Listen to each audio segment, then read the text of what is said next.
Welcome, welcome, welcome. Thank you, family friends, for joining me. And what else? Maria loves to talk. How you guys doing? I know you're doing fine. I know you're looking good. That's right. I know you're looking good. You getting ready for those vacations, those trips, graduations, baby showers. Oh, talking about babies. It seems like it's so many babies being born this month and then next month. I know so many people who are preggers or new mommies, or maybe they're on their second or third mommy ship. I don't know.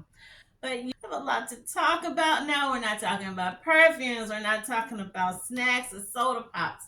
What this video is about today, I have been looking at, and I'm just like you. I watch a lot of videos on YouTube, TikTok, um, some other little things. And I have two. I guess I have two or three family members that want to start themselves a YouTube. Someone's got a TikTok. Someone just started them an Instagram.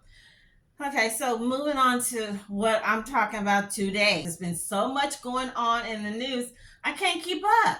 So with this video, I was trying to put all this stuff, compress it. I'm talking about a couple I wouldn't call it, they are an interracial couple, but I would say an international couple. High powered husband and wife. Husband does not want to do the great late Johnny Taylor said in his song.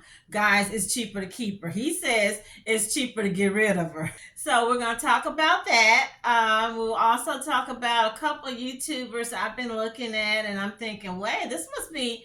Is it a trend? Is it a new world order? Is it a fad? Is it a fetish? What am I talking about? I've been seeing a lot of African women married to Chinese men, or Chinese men leaving China to go to Africa to get wives in Uganda, Kenya, Nigeria. Some of the YouTubers, the stories are cute, funny, interesting. Some of them might have like a little question mark or a big question mark. We'll be talking about that. I'll be talking about Turkish and African women, or Turks and African women, and a little Turkish, Afro-Turkish history. I also will be talking about, oh my gosh, it's at the tip of my tongue. Hey, you'll find out. I'll be sharing some more information and just little stories along the way, things that people have told me, things I have seen, because I'm in the mall, I'm out and about, talking to people, seeing people, um, yes, gossiping. You guys.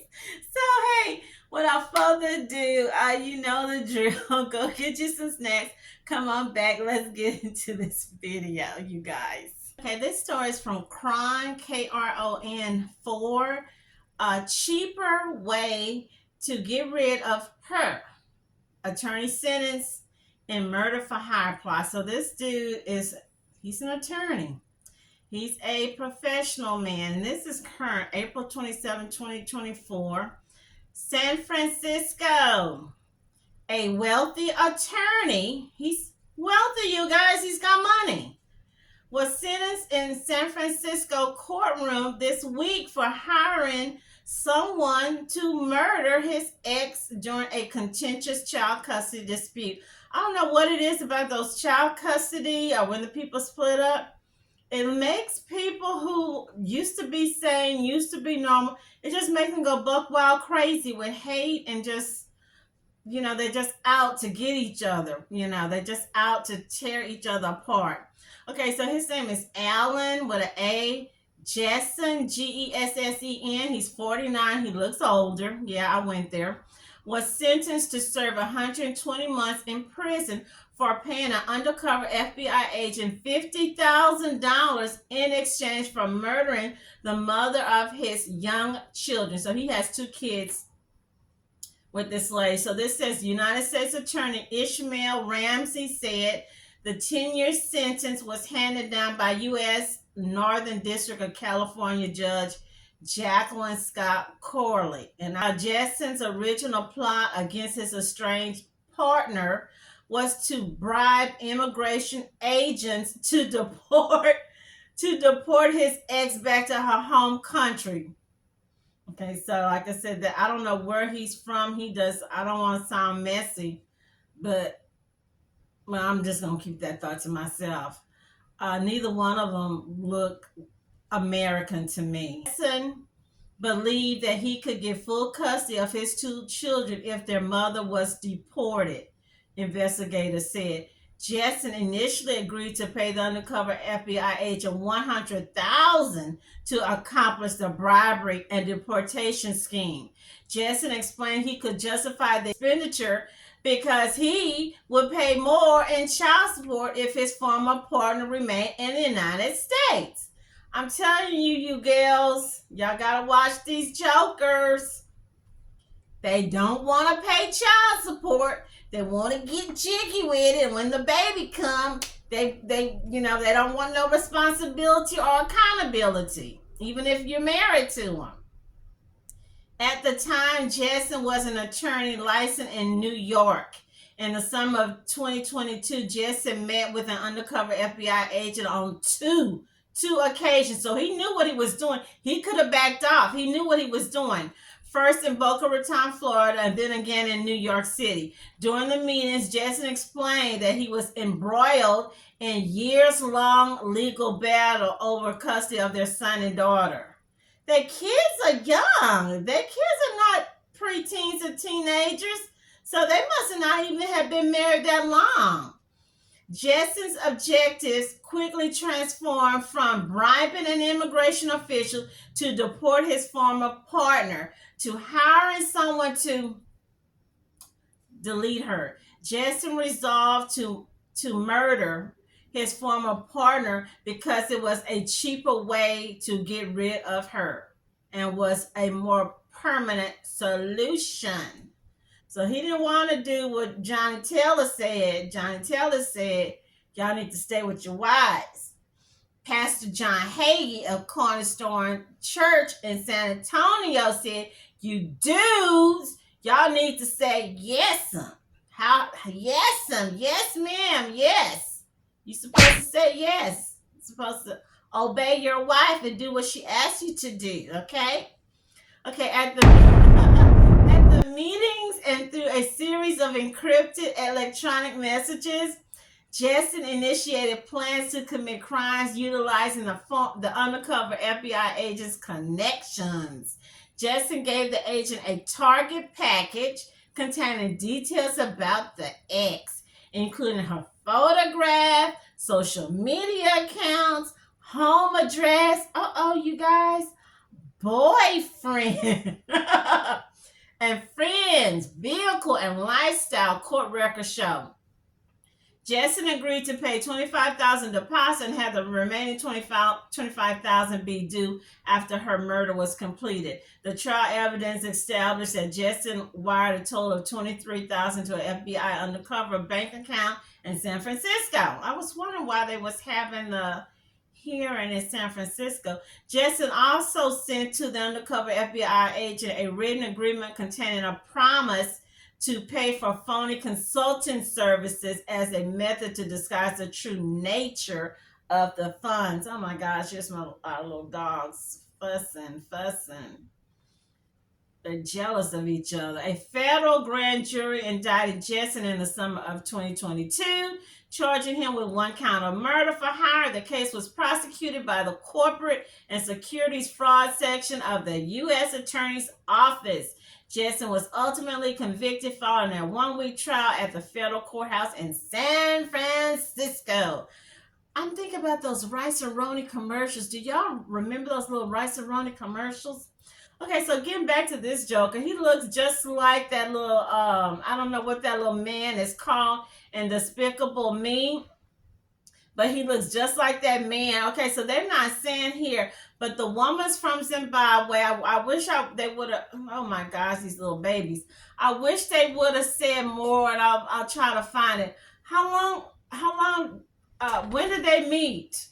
I know the woman is a model. She has her own business because I peeped, because you know I'm nosy. Peeped on Facebook. Beautiful, attractive lady. The children are cute. Thank goodness they didn't come out looking like him. This guy to me is very unattractive. He looks like he kind of remind me of when remember when Telly Savalas played. I was a kid then, but still I remember because I've seen that rerun of that scary movie when he played in that horror movie that went on a train and he turned into to some kind of possessed creature or something. He looks like between Kojak, the Despicable Me dude, that weird looking guy with that nose, that hook nose, that beak nose. He lucky to have this beautiful, attractive um, African woman. I don't know. The boyfriend made him mad. I think it looked like she went back to being with a black man. So I guess that did it for him. I'm trying not to be messy, but I've heard when these women are in these little interracial relationships or whatnot, whether it's a white woman with a black man and she goes back to dating white guys, he go buck wild crazy. They go mad. If she's a black woman married or dating a white guy and she go back to black guys, he goes wild. They go mad. They go crazy. This guy should have been given more than 10 years. Let's say he would have gotten someone just off the street that really wasn't with the FBI, was just a regular old person, and they would have carried out. Nobody would have known the difference. He's very wicked and have a black heart.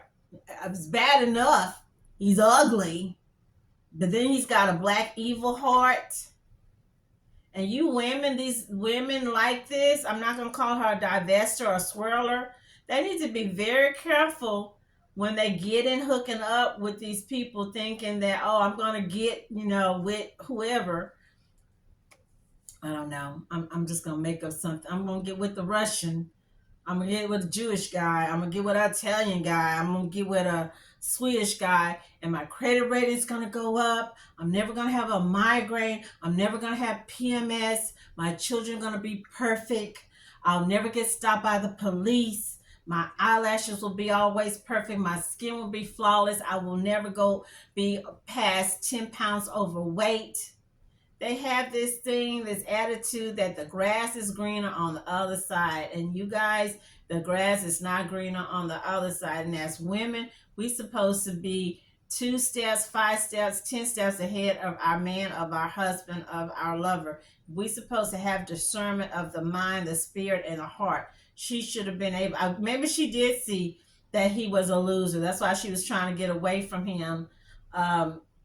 And he got mad and didn't want to pay the child support. I really would like to have more information, like how much is he making, how much he was making, how long did they date, how long they was married, was he cheating?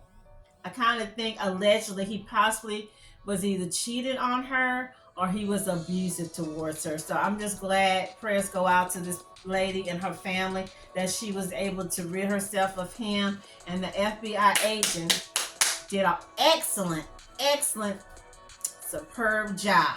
Okay.